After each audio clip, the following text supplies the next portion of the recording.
Hey, family, thanks so much for joining me. So, I wanted to talk with you about some videos I've been seeing recently about Andrew Tate. And so, probably one of the most important videos that I wanted to talk with you about is the one that Andrew did with Chian Reynolds. And so, I believe it was called Grilling. Um, and they were talking about um, dating, and Andrew was, talking a lot about his views on women and, success and things like that. And Cheyenne was also talking about her views on um, women, men, relationships, and things like that similarly. And I thought it would be interesting to respond to some of Andrew Tate's comments and his views. And I know um, maybe a lot of people go after him for his views on things. I think first, one of the most important things to consider is that Andrew might not have had a lot of experience with a diverse group of women. He might have had an experience with a lot of women who might agree with his views and who might um, fit into a certain stereotype. And with Cheyenne, I have to give Cheyenne a lot of respect for how she handled that, because she got with Andrew. She held his feet to the fire. And I think he really liked her. And I think she challenged him and his views on women. And I think he walked away from it thinking different about women, and hopefully, definitely women of color. But Cheyenne is, so intelligent from what I saw of her in this video, and that was the first time that I had seen the video that she had done. But she was so intelligent. She went after him, point for point. He was, talking a bunch of nonsense, and she actually confronted him about a lot of his issues. And I think one of I'll just get into some of what I thought about Andrew's views. I think unfortunately he confused the things that are written in a lot of books, whether it's um, history books, and it's important to point out it's his story, not her story.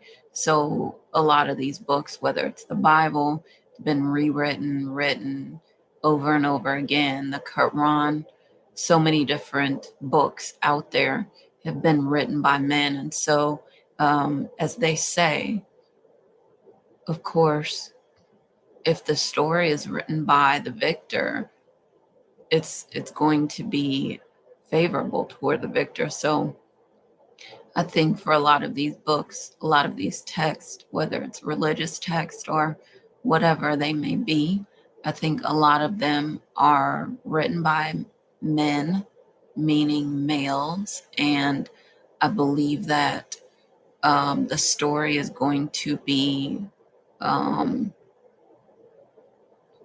geared toward men having what they want. Um, and he talked a lot about it's been written, and a lot of these texts in the Bible and the Quran, things like that, that men always had multiple partners and things like that, that they're not monogamous, by nature. And I think that that's baloney. I think that because men wrote these texts, that they would say definitely, oh yeah, all the kings and all the rulers throughout history and to antiquity had concubines and multiple partners and this and that. And I think that if we're actually able to wave a magic wand or something and go back in time, I think it would be a different story. I think that there's also, um, he also talked about how women are like when women get walked down the aisle, they get given away, the dad gives them away. And I was thinking to myself, yes, but don't confuse what men do with what is actually um, what they should do, or confuse with don't confuse what's commonplace with what's correct, because anyone can create a ritual. We can create rituals as women and say, you know what, men are going to take on our last names. And by the way, I totally disagree with that. I'm not anyone's property. I'm not taking anyone's last name. I have respect for men and what they do, just as I have respect for women and what they do, but I'm definitely not a piece of property. No one's taking ownership of me. So that I think that's important. And that's something that I'll probably talk about more. But when it comes to the whole idea, the whole mindset around getting married, I think what he said is true, that people think of women as property. Um, but again, don't confuse what's commonplace with what's actually correct. Because again, like I started to say, we could create rituals as women. Men could take on our last names, and I'm thinking that it has actually happened before, or a woman pointed it out and maybe challenged it. We should all be challenging these things, unless there are people who actually want to be you know in that number. I'm not one, but I think it's really important that a lot of the points that he made, I mean, that's sort of like, it doesn't, just because a person doesn't mean that it's right. Or just like it is, just as if it's written in a book, are you saying that everything 100% in these texts, religious texts, what have you, are true? That's absolutely false. That cannot be. So even though, I get the point that he made, which is, well, they've been doing this, so um, this must be, no, no, no. Just because they've been doing it doesn't mean that it's right.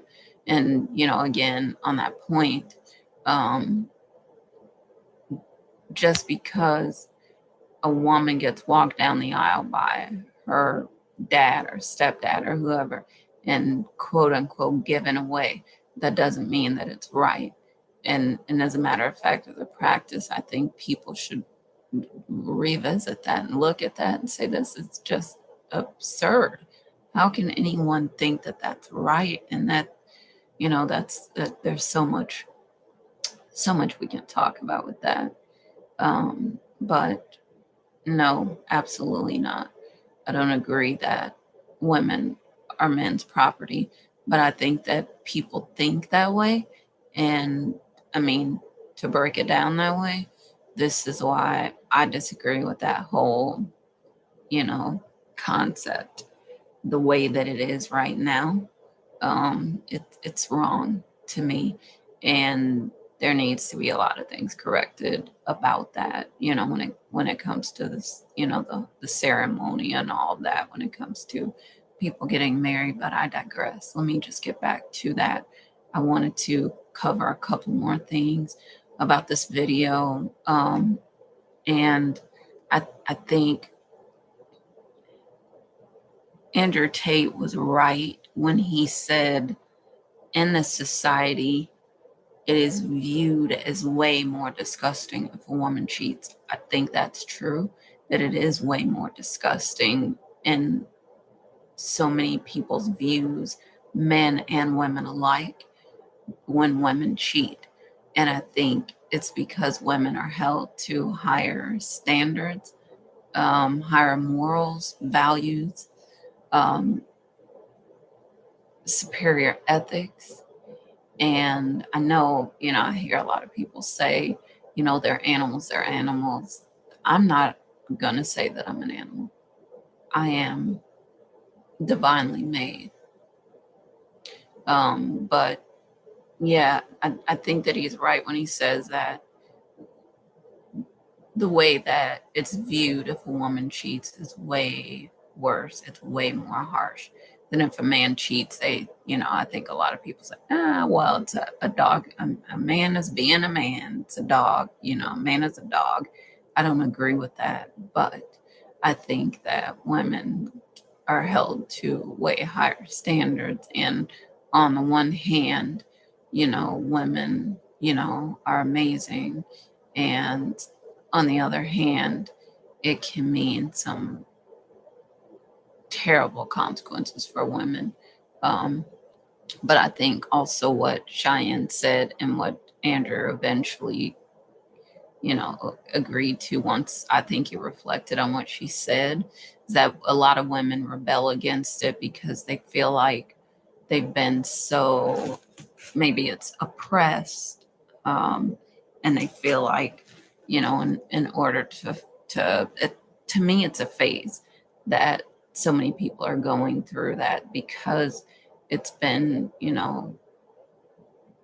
it's, as women, we've been expected to not um, want to feel physical pleasure, or not be in touch with our sexuality, so much so that I think a lot of women might just be saying, well, if men can have multiple partners, we can too, out of frustration and revenge or something. But not, often a lot of people don't do the things that they want to do. They do actually do things to get revenge, and that's unfortunate. But that might be something that I want to come back and address at a later time as well.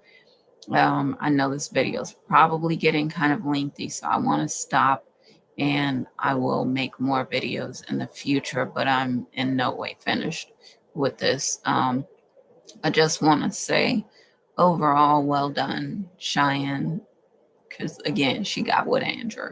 She held his feet to the fire. She challenged him, and I think he really liked it. And I think deep down, she didn't mind telling him a thing or two. And I'm glad that she was able to, and I'm glad he was able to meet with someone like her. It's a high quality woman, amazing, intelligent, a lot of integrity, hardworking, successful woman. And he can see that there are women out there that are not going to take crap off of an arrogant, guy who thinks that he knows everything and is insulting women. But I think, again, a lot of what is going on with Andrew, a lot of his beliefs and things come out of his lack of exposure to and understanding of a lot of women like Cheyenne, who are intelligent, who are, you know, amazing, ambitious, um, just high value women. So I think if he continues to encounter women like this, I think they'll continue to change his views. And I'm not saying that Andrew doesn't make a lot of good points in his videos. And again, I want to come back and do more videos. What I'm saying though is that his views definitely need to change, and I don't know where he is currently. But he has a lot of great ideas. He's apparently a very intelligent man as well.